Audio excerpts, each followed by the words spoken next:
দর্শক, ঢাকায় প্রথমবারের মতো দেশের বিভিন্ন মসজিদের ইমাম খতিবদের নিয়ে আয়োজন করা হয়েছে সম্মিলিত ইমাম খতিব জাতীয় সম্মেলন।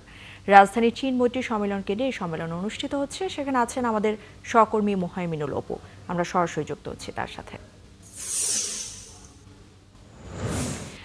অপু, একটু জানাবেন, এই প্রথমবারের মতো কিন্তু এ ধরনের সম্মেলন, সেক্ষেত্রে এই যে সম্মিলিত ইমাম খতিবদের জাতীয় সম্মেলন, এই সম্মেলনের বিষয়ে যদি আমাদেরকে একটু বিস্তারিত জানান।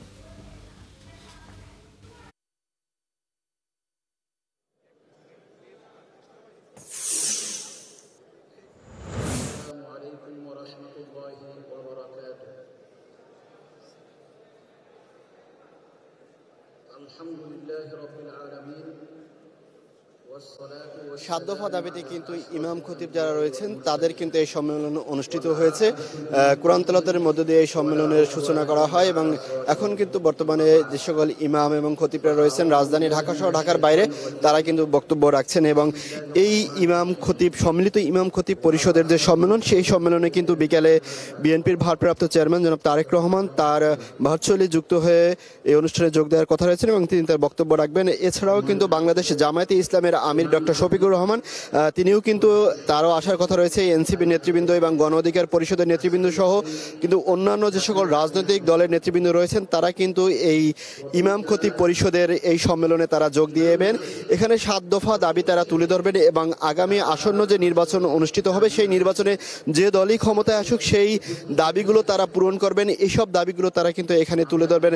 জানেন যে গণভোট নিয়ে এবং জাতীয় সংসদ নির্বাচন নিয়ে যে আলোচনা হচ্ছে এবং গতকাল প্রধান নির্বাচন কমিশনার যিনি বলেছেন যে গণভোটের বিষয়ে আইন হলেই সেটি কিন্তু বাস্তবায়নের কাজ শুরু করবেন, এইসব বিষয়গুলো কিন্তু এই সম্মেলনে তুলে ধরা হতে পারে। এই মুহূর্তে কিন্তু আমরা দেখতে পাচ্ছি যে গণ অধিকার পরিষদের সভাপতি নুরুল হক নূর তিনি কিন্তু এখানে এসেছেন এবং এনসিবির আহ্বায়ক নাহিদ ইসলাম তিনিও আসার কথা রয়েছেন, জামাতের নেতৃবৃন্দও আসবেন এবং এই ইমাম খতিব যারা রয়েছেন তাদের যে দাবিগুলো রয়েছে তার দু একটি দাবি যদি আপনাদেরকে জানাই। তারা যেটি বলছেন যে রাষ্ট্র পরিচালনার ক্ষেত্রে যে ইসলামী শরিয়াকে তারা সর্বোচ্চ গুরুত্ব দিতে হবে এবং ভিন্ন ধর্মাবলম্বীদের কিন্তু ন্যায্য অধিকার নিশ্চিত করার তার বিষয়টি বলছেন।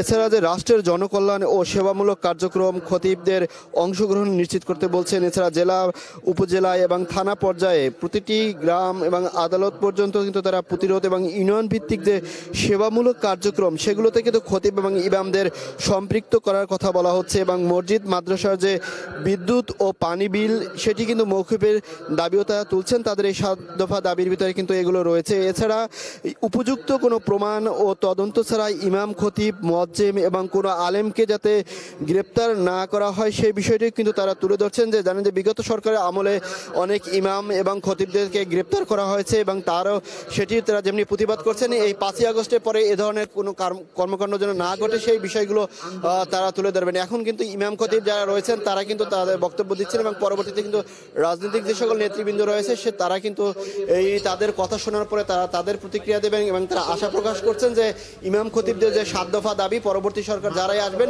তারা এই দাবিগুলো মেনে চলবেন, এমনটাই কিন্তু তারা প্রত্যাশা করছেন। তো রাজধানীর চীনমৈত্রী সম্মেলন কেন্দ্র থেকে এই ছিল সবশেষ খবর।